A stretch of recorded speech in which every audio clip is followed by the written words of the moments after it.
Boa tarde a todos.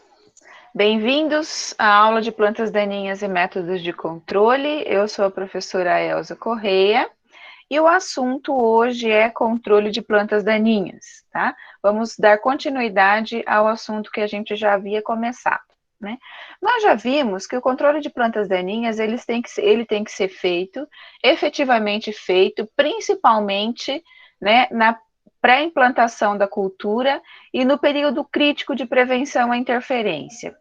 E esse controle de plantas daninhas, ele pode ser feito de maneira preventiva, de maneira cultural, de forma mecânica, de forma física, biológica, que não é tão comum para plantas daninhas, né? Mas ele pode ocorrer em determinadas situações. O controle químico, que é o carro-chefe do manejo, né? E o manejo integrado, que é o que nós preconizamos aí para as nossas áreas de produção, né? Então, o próprio nome diz, né? Como o próprio nome diz, o manejo integrado é quando a gente integra várias formas de manejo para evitar as competições entre plantas cultivadas e plantas daninhas. A escolha do método, ele tem como principal premissa evitar as perdas devido à interferência, né, devido às competições, à alelopatia, beneficiar as condições de colheita, evitar o aumento da infestação. Então, essa questão de evitar o aumento da infestação é importantíssimo, tá? E evitar a contaminação do ambiente. Então, quanto mais técnicas preventivas, culturais, físicas, nós conseguirmos colocar na nossa área de produção, menor é a necessidade de uso de químicos, de uso de herbicidas, né? Então, com isso, a gente evita a inserção de produtos químicos aí no ambiente, tá? Bom, dos métodos de controle de plantas daninhas, né, nós vamos começar a falar do método mecânico. O método mecânico, ele constitui no arranquio manual, nas capinas, na tração animal e na tração mecanizada, tá? Então, são formas que você tem de usar método mecânico para retirar a planta daninha da sua área, né? Para reduzir níveis populacionais, evitando assim perdas por competição. Com a tração mecanizada, nós podemos utilizar arados, grades de disco ou de dentes, né? Os cultivadores bico de pato com hastes e as roçadoras, tá? Então, a gente tem aí técnicas, né, de tração mecanizada para controlar as plantas daninhas. Utilizar cultivadores, né, cultivadores tipo bico de pato ou asa de andorinha, são técnicas muito interessantes quando a gente trabalha com cultivo convencional, tá? Nós podemos usar grades aí, né, arado, com o acoplamento de bicos, né, de ponta de pulverização sequencial, ou você pulveriza e passa o implemento, ou você passa o implemento e pulveriza na sequência. Aqui, ó, passou o implemento e pulverizou na sequência, né? Essa pulverização aqui, obviamente, é de pré-emergente, tá? Então, a gente consegue trabalhar dessa forma. Qual método eu vou escolher? Que forma de manejo mecânico eu vou utilizar? Depende do tipo de manejo que eu estou dando para a minha área, tá? Então, lembrando sempre que isso é possível em cultivos convencionais, né? E que a gente pode trabalhar com os cultivadores e pulverização ao mesmo tempo. Tá? Numa situação dessa, né? Nós temos uma época máxima que nós podemos entrar com os cultivadores, né? Ó, lembrando aí, respeitando o tamanho da cultura, porque senão a gente vai acabar gerando problema ao invés de benefício para a cultura. Olha só, nessa situação nós temos duas hastes, né? Então, o que esse cultivador vai fazer? Ó, esse tipo de cultivador, essa estrutura escura, ela vai ser enterrada no solo, né? E o trator vai puxar isso, fazendo com que o solo da entrelinha seja jogado para a linha da cultura.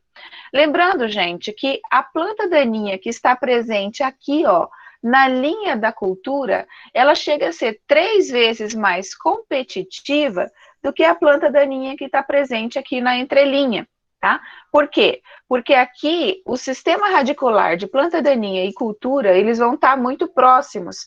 Então, a competição nessa situação, nessa condição, vai ser muito maior do que se a planta daninha tivesse aqui longinho, né, na entrelinha, tá?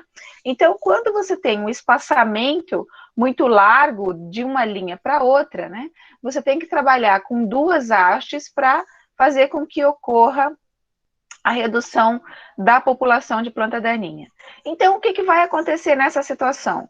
A haste do cultivador passa aqui na entrelinha, joga solo para o pé da planta, né? Então, aqui na linha, você vai ter solo sendo jogado e a planta daninha que estava nascendo ali, ela vai ser abafada, tá? Então, é bem eficiente esse método de cultivo, tá? Então, o solo vai cobrir a entrelinha, abafando a planta daninha que estava ali. Nessa mesma situação, ó, vem rasgando o solo, né?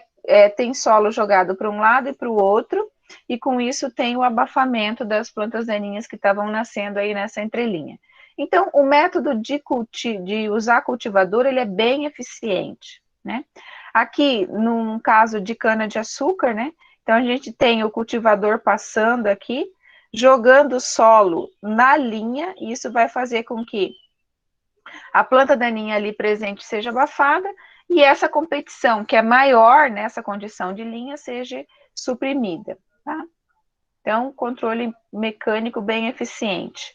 O caso de utilizar as roçadoras, né? Então, a gente tem roçadora, esses são métodos de cultivo, né, de manejo de planta daninha muito eficiente para culturas perenes, principalmente quando a gente fala de citros e café, né? Então, você passa uma roçadora aqui na entrelinha, você está controlando a planta daninha, evitando os processos de competição, tá?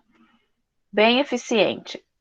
Quando a gente fala de roçada, né, depende da situação, você pode utilizar esses cultivadores, essas roçadoras, né? Isso daqui é bem roçadora para jardim, né, para campo de golfe, que você vai na motoquinha lá, bem bonitinha, vai roçando, né, e acumulando aqui onde você tira essa palhada do local. Tá? Então, isso para jardim é eficiente. Tá? Das roçadoras manuais, né, também tem essa situação onde você vem roçando principalmente arbustos, né? Então, plantas daninhas que são arbustos ou subarbustos são bem controladas, só que isso daqui você tem que tomar um cuidado muito grande, né? Porque a probabilidade de acidentes aqui é grande. Tá? Mas são técnicas, são maneiras de controlar também, né? As roçadoras automatizadas, nesse caso, isso daqui é uma roçadora controlada por GPS, né? Então isso daqui é bem usado em campos de golfe, bem eficiente também. Tá? O controle de plantas daninhas aquáticas, ele também pode ser feito de forma mecânica, né? Gente, isso daqui tudo, ó, é planta daninha que está numa lagoa, tá? Então, isso tudo aqui era um perfil d'água e as braquiárias, os aguapés, a alface d'água, cresceram de uma tal forma que isso tudo ficou como se fosse um campo mesmo, né? Mas isso tudo aqui é água, ó. Aqui tem um pier, né? Onde chegava a atracar os barcos. Planta daninha aquática é um problema muito grande, né, principalmente em represas, né, a gente observa isso daqui aqui na represa Três Irmãos, no rio Tietê, né, aqui para baixo da Barra Bonita, onde a gente percebe, ó, tudo isso daqui é planta daninha aquática que desceu, né, e acabou sendo acumulada aqui na represa. Tá? Então, a água desce lá, aqui em cima está lotado de planta daninha. Ó. Isso tudo aqui é beira de rio, né? Então, lotado de planta daninha que tem que ser controlada também. Então, método de controle de planta daninha, método mecânico, ele vale tanto para planta daninha terrestre quanto para planta daninha aquática, né? Então, olha a técnica que eles usam, né? Então, vem essa estrutura empurrando a planta daninha para a margem do rio, né, e liberando aí os espaços para navegação. Né? Você vê, essa situação aqui também é bem complicada de planta daninha aquática, ó. Então, vem essa embarcação com essa garra que vai tirando a planta daninha para que o barco consiga navegar e fazer as inspeções necessárias nessa represa. Então, planta daninha aquática também é um problema muito sério, inviabiliza a geração de energia, inviabiliza a vida dentro da água, porque numa situação dessa não tem passagem de luz, né? Então não tem formação de zooplâncton, de fitoplâncton, os peixes acabam morrendo sem oxigênio e sem alimento, tá? Olha isso, né? Então, vem a embarcação retirando sujeira de dentro da água, né? Então, olha essa situação aqui de água-pé e lixo mesmo dentro da água. Então, isso é uma condição gravíssima, né? Isso daqui é uma retirada de planta daninha aquática que foi feito na CESP, em Jupiá, lá na fronteira do estado de São Paulo com Mato Grosso do Sul, em Três Lagoas. Então, é uma máquina específica para colher, para retirar a planta daninha submersa, planta daninha aquática submersa. Aí é retirada da água e levada para a margem dos rios aí. Então, ó, então é cortado, né? Então é um sistema de haste que corta em profundidade. A hora que corta, tem uma esteira que leva essa planta para cima e tem uma região de armazenamento ali atrás, onde é armazenada essas plantas até encher e ter que levar para a margem, né? Outra situação que pode ser feito, mas não é feito aqui no Brasil, é controle químico, né, de planta daninha aquática. Isso é feito nos Estados Unidos, em alguns países da Europa, mas no Brasil não há liberação para isso. Então, a gente vai voltar a falar de questão de manejo de planta aquática lá em manejo químico, tá? Tá ok? Então, outra forma de controle de plantas daninhas é o controle físico, tá? Então, controle mecânico é quando a gente usa aração, gradagem, roçadas, cultivadores para manejar essa planta daninha. Essa situação de manejo mecânico só vale para manejo convencional. Utilização de manejo físico, controle físico.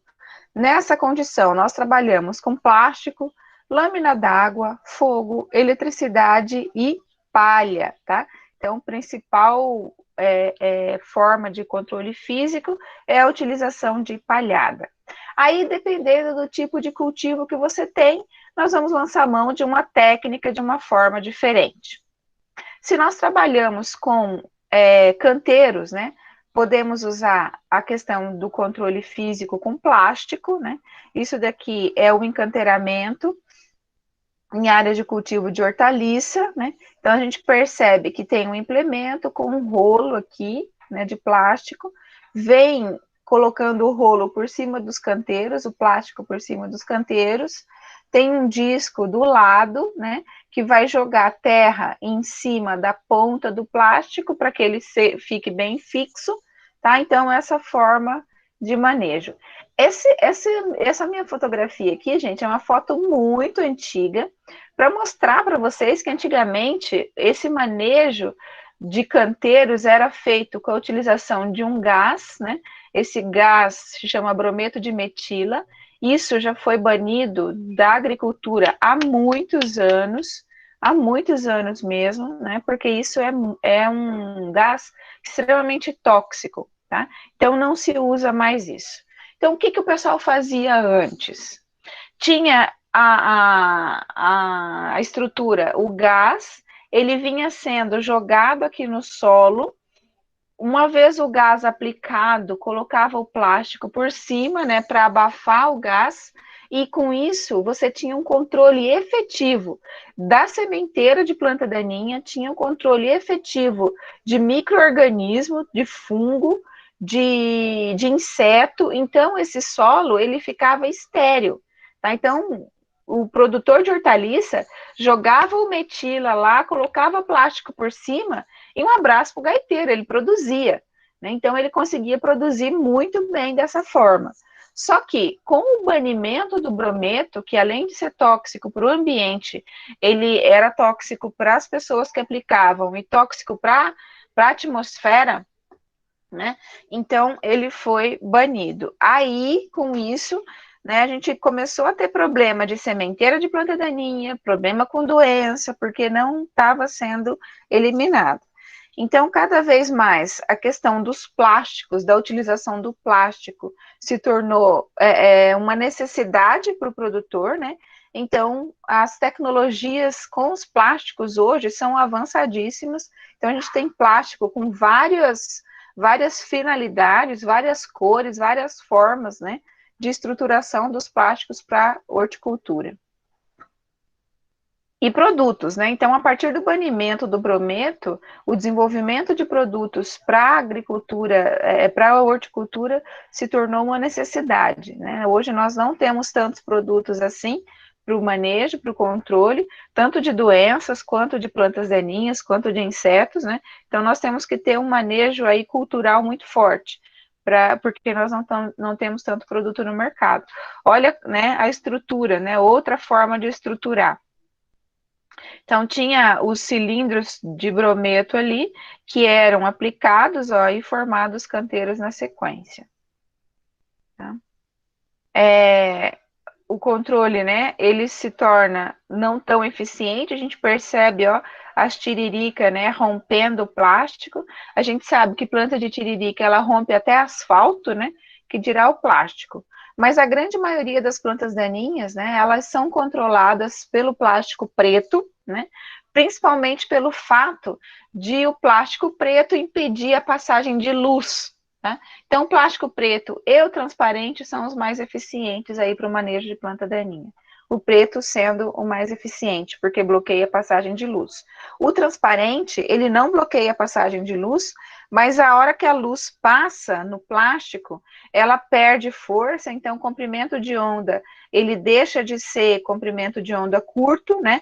Passa a ser comprimento de onda longo, e aí ele não consegue voltar cruzar o plástico de volta. Então, com isso, você tem o aumento da temperatura nesse canteiro, né, e o que faz o efeito estufa no canteiro, controlando a sementeira, controlando alguns patógenos e alguns insetos, tá?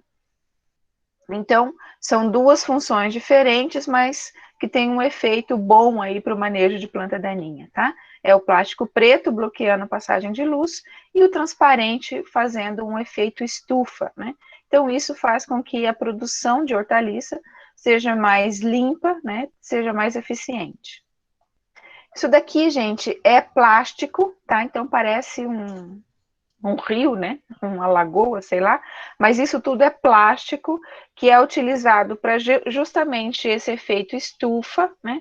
Isso na região da Europa faz com que ocorra o degelo também em épocas de implantação de hortaliça e que ainda esteja muito frio. Então, isso aumenta a temperatura do solo, fazendo com que ocorra a morte aí da maioria da sementeira de planta daninha, tá? Isso é bem comum na Europa. Outra forma de controle físico, né, de planta daninha é utilizar a lâmina d'água. Quando a gente fala de lâmina d'água, nós estamos falando da implantação de áreas de arroz, né, de arroz de várzea. Então, essa lâmina d'água que é colocada nas taipas, né, de produção de arroz, diminui sobremaneira a germinação do banco de sementes. Tá? Então, numa situação dessa, né, a taipa aqui, ó, a área de produção foi manejada, subiu a lâmina d'água, aí entre 7 a 15 centímetros, vai depender do estágio que a muda de arroz esteja no momento do plantio, tá? Então, a gente percebe que aqui você tem a lâmina d'água formada, e aí tá entrando com na verdade, a várzea, né, a área foi manejada, tá entrando com o plantio das mudas de arroz. Depois do plantio, a lâmina d'água vai subir aqui até um nível que não cause problema para o desenvolvimento do arroz e que tenha eficiência no bloqueio da germinação das plantas daninhas. Tá? Então, essa manutenção da lâmina d'água sobre o solo é um método de controle complementar para as plantas daninhas, né? Então, o ambiente inadequado à germinação ou restrição do crescimento de diversas plantas daninhas. Então, você precisa ter um limite, né? Você precisa subir essa lâmina d'água até uma determinada altura para que aconteça esse ambiente inadequado para a planta daninha, né? Só que acaba se tornando um ambiente favorável, né, para algumas espécies de plantas daninhas aquáticas. Então, a gente consegue controlar as plantas daninhas terrestres, só que as plantas daninhas aquáticas acabam sendo beneficiadas. Só que a gente vai ter uma população menor de planta daninha para controlar, né? O manejo da água é fundamental, principalmente nos estágios iniciais do crescimento do arroz, tá? E vai possuir um grande efeito no controle dessas plantas daninhas presentes, né? As plantas daninhas que já estão estabelecidas, o controle é mais difícil, por isso que é fundamental a gente manejar essa taipa, manejar essa área de implantação antes da gente entrar com o plantio das mudas de arroz ou o plantio a lanço, a semeadura a lanço das sementes, tá? Então, tem que manejar, tem que tirar a planta daninha, fazer manejo de pré-emergência, para depois eu entrar com a lâmina d'água, onde você já não tem mais planta daninha e eu consigo segurar o banco de semente, tá? Então, lâmina d'água é fundamental, ela é super eficiente para controle do banco de sementes, tá? As lâminas d'água baixa, né, ou apenas no nível de saturação do solo, vai favorecer o crescimento de gramíneas, ciperáceas e dicotiledôneas na área, tá? E as lâminas d'água muito elevadas vão favorecer o surgimento e desenvolvimento de planta daninha aquática. Então, essa lâmina tem que ter uma altura adequada, né, para bloquear a sementeira e não favorecer o desenvolvimento de planta daninha aquática. Tá? No caso das dicotiledôneas, né, elas não germinarão, dependendo do estabelecimento de inundação, se ele for permanente, né, ela não vai germinar. O problema com as dicotiledôneas é que se elas germinam antes do alagamento ou emergem depois do alagamento sobre a taipa ou área não inundada, a competição vai ser igual, tá? Então, como nós falamos, eu tenho que fazer um manejo da taipa, um manejo da várzea, deixar limpo, sem planta daninha, né? Sem monodicotiledônia ou ciperácea, por favor, ciperácea não pode, né? Tá? E com isso, se está tudo controladinho, aí sim eu levanto a minha lâmina d'água numa altura o suficiente para controlar a planta daninha e não causar problema no desenvolvimento do arroz e não favorecer o crescimento de plantas aquáticas, tá? Então, são fatores aí de grande relevância quando a gente considera essa lâmina d'água. Quando eu uso lâmina d'água e faço aplicação de herbicida, né, eu tenho que conhecer muito o herbicida que eu vou aplicar por causa das suas interações, tá? Então, essa interação é importante no controle de plantas daninhas em todo o sistema de cultivo do arroz, mas a gente vai voltar a falar da questão de herbicida em manejo de várzea, lá quando a gente falar de controle químico. Aqui era só para dar um spoiler, tá? Que existe isso nessa interação aí. Tá? Aplicação sempre precoce de herbicida, né? Quando a planta daninha tem lá 1 a 3 folhas no máximo. Então, quanto mais jovem for a planta daninha para a gente manejar, menor é a dose necessária para que o manejo seja eficiente, né? E com isso a gente vai ter uma maior eficácia, tá? Depois, né, na entre-safra da cultura, o solo tem que ser drenado para permitir a emergência das plantas indesejáveis, dessas plantas daninhas, e a gente conseguir manejar com herbicida, tá? Então, algumas formas de controle, né, de planta daninha na cultura do arroz. Aqui a gente tem alguns implementos, olha só, né? A roda desse trator aqui é para várzea, né? Então, ele entra nas áreas alagadas tranquilamente, né? Fazendo pulverização, né? Ou se não tem uma situação dessa, demanda o manejo com pessoal, né? Então, o manejo em cultura do arroz é bem complicado, né? De várzea. A gente vai voltar a falar disso, tá, gente? É só um spoiler. Controle mecânico pode ser, físico, desculpa, pode ser feito com fogo, tá? Né? Olha só, então aqui tem um exemplo de um implemento, né, onde você tem um tanque de gás. Esse gás, ele gera labaredas aqui em pontas, ó, que acaba queimando, né, a planta daninha que está no solo. Existem alguns experimentos com utilização de fogo né, aqui no Brasil, mas ainda nada muito efetivo. Isso é feito em áreas, né, onde você tem problemas aí com questões ambientais, que você não pode aplicar herbicida, né, algumas situações de produção orgânica. Segundo as pesquisas, apesar de você ter aí liberação de fogo, né, com altíssima temperatura, altíssima, né, fogo, né, isso, algumas pesquisas demonstram que isso não causa problema na fauna do solo, né, não tenho muito o que falar para vocês, porque eu não conheço, nunca trabalhei com a técnica de fogo, tá? Mas existem bastante trabalho demonstrando que são técnicas eficientes, né, e que geram bons controles. Só que a gente tem que ter uma brigada anti-incêndio muito grande, né? Porque, principalmente aqui no Brasil, onde a maioria das áreas se forma palha, né? Você entrar com fogo é um pouco complicado. Eu me dá palpitação, né? Porque eu trabalho bastante com cana, então cana a gente vê muita palha, então ver fogo já dá uma coisa ruim, assim.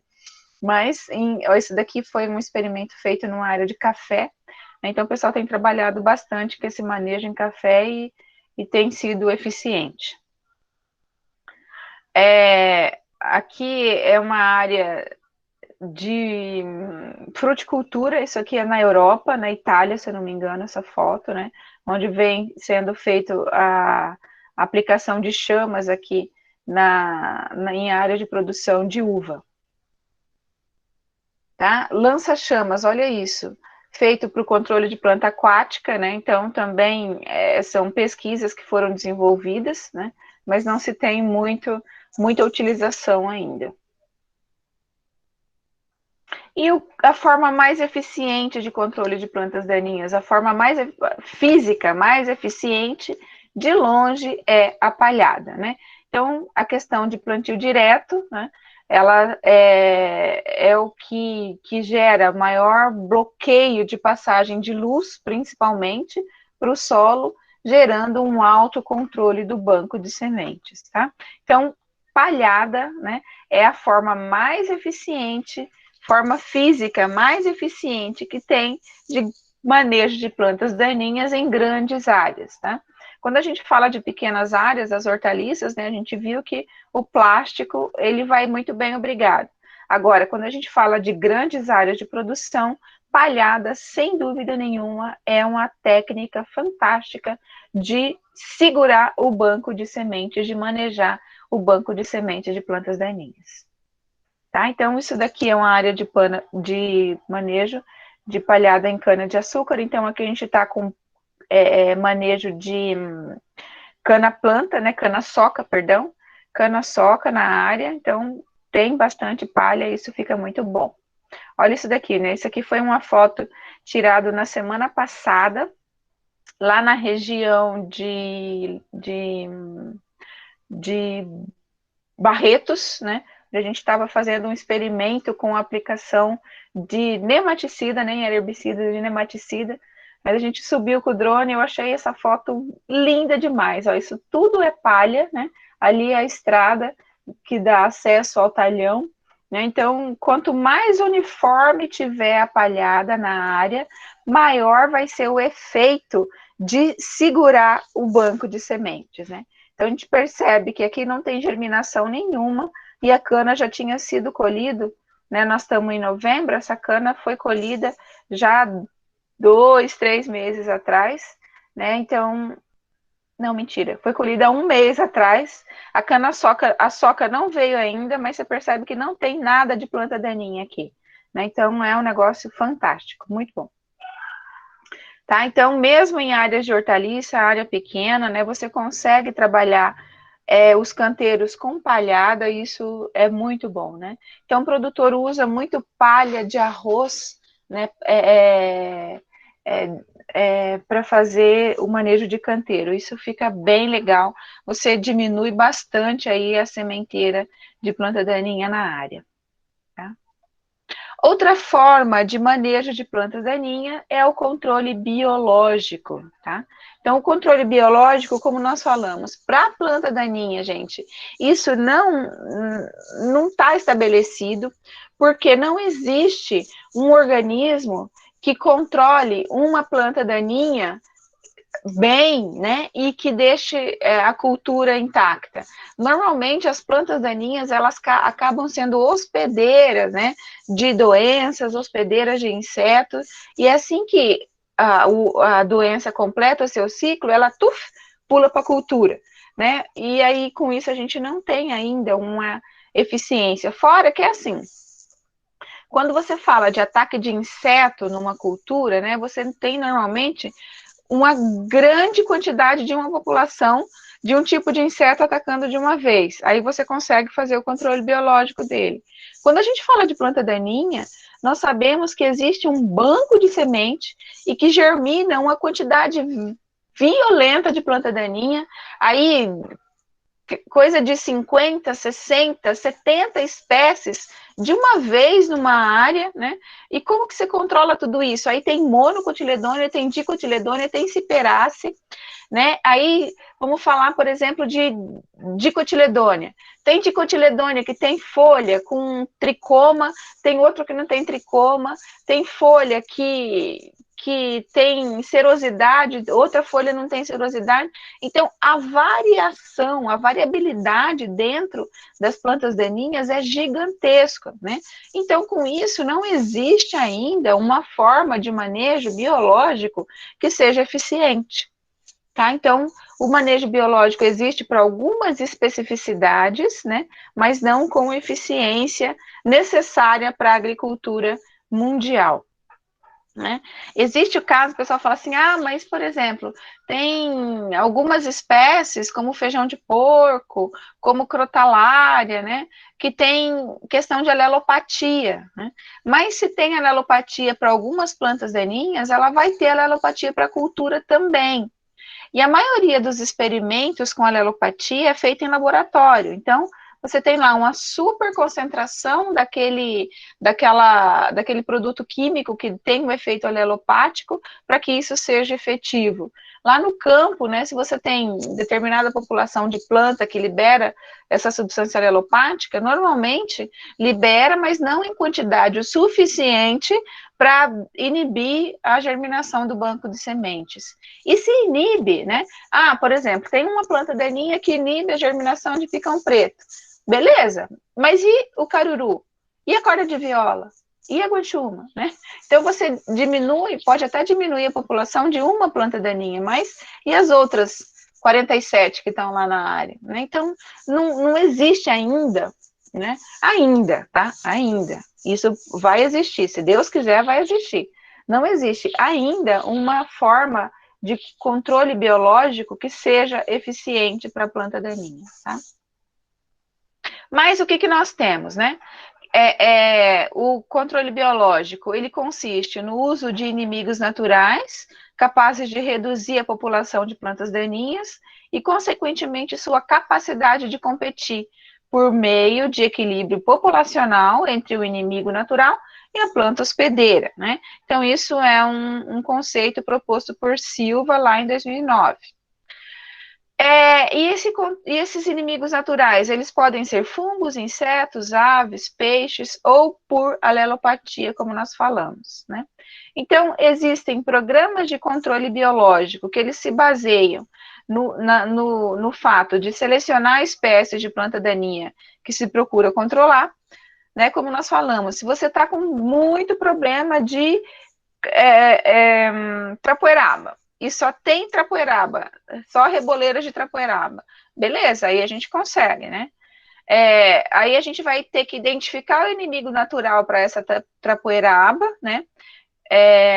Vai ter que determinar a espécie de planta hospedeira desse inimigo natural, viabilizar a introdução do inimigo natural exótico, e planejar e efetuar a distribuição desses inimigos naturais na área e na época mais adequada de ocorrência da planta daninha.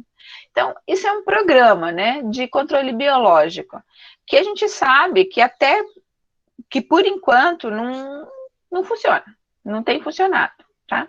O que a gente tem de controle biológico que funciona? A utilização, por exemplo, de mareco, né? O pessoal de Santa Catarina fala mareco, né? É uma utilização restrita, mas que funciona para o manejo de planta daninha em arroz de várzea, né? Então, ocorre o surgimento de várias espécies de plantas daninhas. O agente de biocontrole é muito específico, né? Você pode usar fungo, dependendo das condições ambientais, mas isso não é efetivo. Lá em Santa Catarina, né, na entre-safra, eles fazem a criação de mareco, que se alimentam das sementes de arroz vermelho e outras sementes existentes no solo. Então, a hora que colhe o arroz, né, tira o arroz da várzea, você diminui essa lâmina d'água, drena, né, fica aquela taipa, os marrecos, eles vão chuchar, né, fuçar aí nessa lama e acabam consumindo as sementes que estão aí nesse solo, formando o banco de sementes. Aí elas vão consumir tanto semente do arroz vermelho, como de outras plantas daninhas, como semente do próprio arroz, né, que foi colhido e acabou caindo aí nessa várzea, tá? Então, a utilização dos marrecos é muito, muito interessante, o pessoal tem feito isso com bastante sucesso lá em Santa Catarina, né, na produção de arroz. No Rio Grande do Sul também, tá? Não sei se vocês já comeram carne de marreco, né? O pessoal lá fala mareco com repolho roxo. É muito gostoso, é muito bom. Carne de marreco é bom, né? Então, eles fazem esse sistema aí bem interessante lá em Santa Catarina. Tá? Outra forma de controle biológico, né, no cultivo de arroz, é a criação de peixe, que é a rizipiscicultura, também funciona, né? Então, o que acontece, né? O produtor tem que fazer o preparo do solo para o próximo cultivo, né? Ele vai reciclar a matéria orgânica. Esses animais consomem sementes de plantas daninhas do solo, como arroz vermelho, capim-arroz, algumas ciperáceas e outras plantas aquáticas. Eles também vão consumir larvas e insetos, caramujos, né? E insetos que causam bicheira de raiz. Nesse caso, não vai ser necessário o uso de agrotóxico, nem de herbicida, nem de inseticida, fungicida, inseticida, né? Diminui o uso de máquina passando na várzea, né? Conserva o ambiente e aumenta a renda por área, porque além do arroz, o produtor vai estar fazendo a despesca, né? Vai estar tirando o peixe.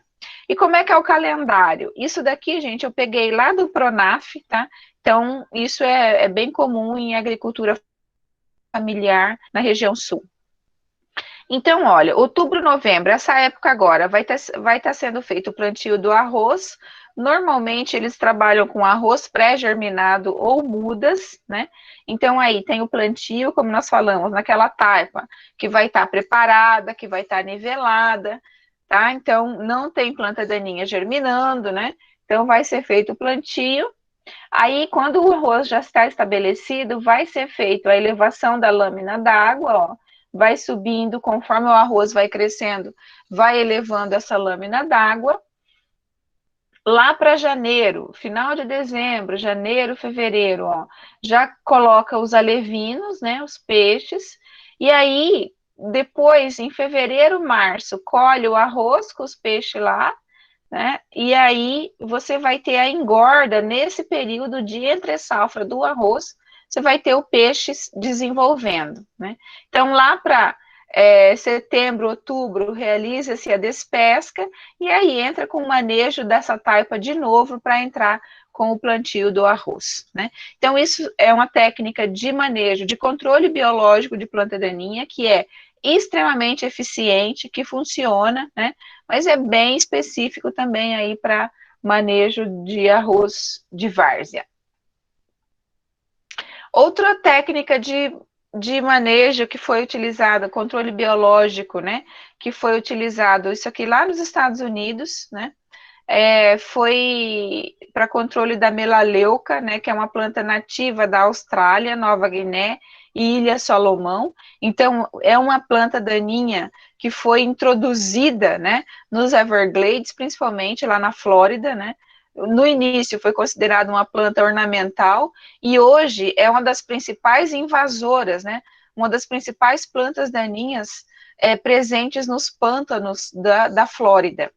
Vocês já devem ter ouvido falar de melaleuca, né? O pessoal tem trabalhado ela com fundo medicinal, então o óleo de melaleuca é bom para várias coisas aí, mas nós temos que estar muito atento, porque essa é uma planta daninha que, se entrar no Brasil e ela começar a crescer da forma que cresce lá na Flórida, nos Estados Unidos, nós vamos ter problema seríssimo, né? Ela é parente do eucalipto, tá? E ela tem um crescimento via rizoma, tá? Então, é bem complicado o controle dela. Foi introduzido esse inseto, né? E as larvas, elas acabavam se alimentando da folha da melaleuca, mas não se teve muito sucesso, né? O inseto foi introduzido, mas não foi muito eficiente para o controle. Ela diminuiu um pouco a população da melaleuca, mas não foi efetivo para o controle, tá? Esse é um experimento que foi desenvolvido pelo USDA, lá na região da Flórida. Tá? Outra situação é a introdução desse inseto, né, do Cricotopus labelis, para o controle de hidrila verticillata. A hidrila é essa planta daninha aquática aqui, e isso também é um experimento que foi desenvolvido pela Universidade da Flórida, né? Então a gente percebe, ó, que abaixo do nível da água, olha só, né? Está tomado por essa planta daninha. Então, o que esse inseto vem? Ele vem aqui no perfil d'água e coloca os seus ovos bem na região de crescimento da planta daninha, e a larva vai consumir, né, essa região meristemática, essa região de crescimento. Então, isso foi eficiente, controlou bem aí a hidrila na região lá da Flórida. Tá? Aqui é a introdução da carpa-capim, né? Então, a carpa-capim também é eficiente no controle da hidrila, também foi interessante, né? Existem alguns estudos sendo desenvolvidos aqui no Brasil, principalmente para controle em região de geração de energia, né? Porque aí essa planta daninha, a hidrila, e outras, né? Como a elódia, nossa, eu trabalhei anos com a planta daninha e esqueci o nome, mas tudo bem. Ela vai se desenvolver muito em função do aumento de nutrientes na água, né? Então ela acaba se desenvolvendo demais. E aí adicionou-se entre 50 e 75 peixes por hectare, e a gente percebe um controle efetivo aqui dessa hidrila, tá? Então, em algumas regiões do Brasil, esse manejo biológico, ele tem sido eficiente, ele tem sido feito. Tá?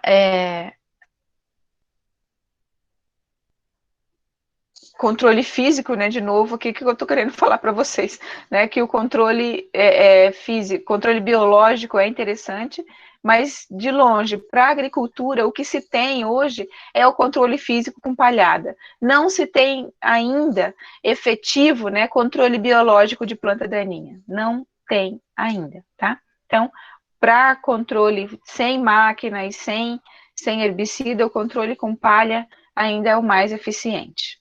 Tá? E agora entramos na questão do controle químico, tá? Então, o controle químico, a gente vai perceber que nós vamos passar bastante tempo falando dele, porque é o controle ainda mais eficiente para grandes áreas de produção, tá? Lembrando que o controle integrado é o mais eficiente, e para grandes áreas nós trabalhamos com controle químico, controle preventivo sempre, controle cultural, né, que é a seleção de cultivares adaptados e cultivares modernos para a área onde a gente trabalha, tá? E o controle de palhada, com utilização de palhada sempre, tá? A utilização de herbicida para manejo tem algumas vantagens, principalmente na questão de rendimento de aplicação, né? Tanto manual quanto tratorizada, com o controle com herbicida tem mais rendimento, né? Elevada eficiência e eficiência uniforme de controle, tá? Então, quando a gente tem na nossa área, mesmo que a gente esteja trabalhando em cultivo convencional, se a gente tem uma infestação muito alta de plantas daninhas, como trapoeraba, né, como tiririca, como grama-seda, a gente já sabe que nós não podemos fazer controle mecânico, porque ao invés de controlar, nós vamos disseminar ainda mais a planta daninha na nossa área. Então, nessa condição, a única forma de controle eficiente, rápida e uniforme que nós temos é o controle químico, tá? Quando a gente seleciona herbicidas seletivos, nós não causamos lesões às plantas cultivadas, né? E quando a gente entra com manejo numa altura específica da cultura, nós não causamos lesões físicas, né? Que o manejo mecânico pode causar. Nós temos opções de diferentes compostos para espécies diferentes, né? Para estágios de crescimento e para solos diferentes. É econômico, né? Apesar de herbicida custar caro, né? Custar muito caro, se você for comparar com um roçada manual, a economia é muito maior, tá? É muito mais econômico do que roçada manual. Apresenta opções de aplicação em diferentes fases da cultura, tá? Então, nós temos possibilidade de utilização de herbicida em PPI, em pré-plantio, em pós, né? Pós-precoce, pós-tardio, tá? Então, depende da fase da cultura, nós temos herbicidas diferentes podendo ser selecionados. E a tendência de utilização de pequenas quantidades por área cultivada. Então, com a evolução desses produtos técnicos, né, com a evolução dos herbicidas, nós antigamente utilizávamos aí produtos com 8 quilos por hectare, né? Hoje a gente tem produtos que a gente utiliza 80 gramas por hectare, tá? Então, a gente diminuiu muito, muito, muito a quantidade de produto aplicado por área, tá? Então, isso é excelente. É óbvio, né, que existem as desvantagens que a gente já conhece um pouquinho, principalmente as questões de resíduo no solo por períodos variados após a aplicação. Por isso que nós falamos sempre, nós temos que conhecer os produtos que nós vamos utilizar. Gente, conhecimento é a base de tudo para tudo. Se a gente conhece o período residual do produto, nós vamos conseguir selecionar a melhor técnica de manejo sem ter problema de resíduo, tá? Se eu estou trabalhando com cana-de-açúcar e eu quero fazer uma rotação daqui um ano, tá? Então, eu tô com cana-soca, por exemplo, que daqui um ano eu vou tirar essa cana e vou entrar com soja, para poder, né, fazer rotação do solo e gerar melhorias aí para o meu ambiente de produção. Se eu sei que daqui um ano eu vou fazer manejo com soja, ou eu vou entrar com amendoim, né, no sistema de meioses, por exemplo, eu jamais vou poder usar um tebuturon, né, ou um outro produto com meia-vida muito longa. Tebuturon tem meia-vida no solo de 300 dias, né, então daqui um ano eu vou ter 50% do produto ainda ativo como herbicida. Então, eu tenho que saber essas coisas para não selecionar tebutirão. Eu tenho que usar um outro para emergente, tá? Um outro produto aí para manejar a planta daninha em pré-emergência, tá? Então, além de outros fatores, né? Tá? Então, eu tenho que conhecer os produtos, eu tenho que conhecer a cultura que eu estou manejando, saber que tipo de produto eu vou usar, saber da rotação dos meus planos futuros para eu selecionar o melhor produto, o produto mais adequado para esse instante de manejo, tá? A questão da precisão na aplicação do herbicida. Se eu estou trabalhando com produto não seletivo, eu tenho que fazer uma aplicação dirigida, né? Então, eu tenho que ter a seleção de pingentes, utilizar chapéu de Napoleão, barra protegida, né? Direcionar o meu herbicida para a planta daninha, não pegar na cultura. Então, são vários fatores que eu tenho que considerar para não causar uma fitointoxicação, né? Indesejada, obviamente. Risco de intoxicação humana, tá? Por mais que herbicida seja dos agrotóxicos, né, os que causam menos problema de intoxicação, é herbicida, é produto químico. Então, nós jamais podemos trabalhar com o manejo, com o manuseio de produtos sem ter EPI. EPI é a palavra-chave nessa situação, tá bom? Então, luvas adequadas, tá? Então, não adianta eu usar essas luvas que a gente usa no laboratório aí, né? Essa luva branca. Tem que ser luva azul, né? Luva adequada para eu trabalhar com herbicida. Usar o EPI completo. Saber cuidar desse EPI que vocês aprendem lá na disciplina de tecnologia de aplicação, né? Tá? Então, nós temos que ter cuidado com o EPI que a gente está usando. Primeiro de tudo, o fundamental é usar o tal do EPI, né? E depois tomar cuidado com ele para não reduzir a vida útil desse material, tá? Risco de deriva para lavouras vizinhas não tolerantes. Gente, deriva também é um problema sério. E o que é deriva? Deriva é quando o meu produto atinge culturas não alvo, tá? E a deriva, ela pode ocorrer em função da seleção de ponta de pulverização inadequada, tá? Então, se eu pego uma ponta de pulverização que forma gota muito fina, e eu estou trabalhando numa condição ambiental que está com muito vento, ou que não tem vento nenhum, isso também é perigoso, tá? Condição de umidade relativa muito baixa, que vai causar evaporação da gota antes que ela atinja o alvo, tá? Então, isso tudo é problema e pode gerar deriva, tá? Então, se está ventando muito, o vento leva o meu produto para a área do vizinho, que o vizinho não tem nada a ver com a minha aplicação. Então, temos que tomar muito cuidado. Aí, além de eu conhecer a molécula que eu estou usando, que eu selecionei para a minha área, eu tenho que saber da calibração dos meus equipamentos, da seleção das pontas de pulverização adequada, tá? Então, se eu estou com a área que está ventando muito, eu não posso pegar um XR, eu tenho que selecionar uma ponta DJ, por exemplo, né? Coisas assim, tá? Então, vocês veem isso lá na tecnologia de aplicação. Questão de descarte de embalagem já foi um problema muito grave, hoje a gente já tem uma legislação muito séria e essa legislação está sendo seguida, né? Com relação ao retorno da embalagem.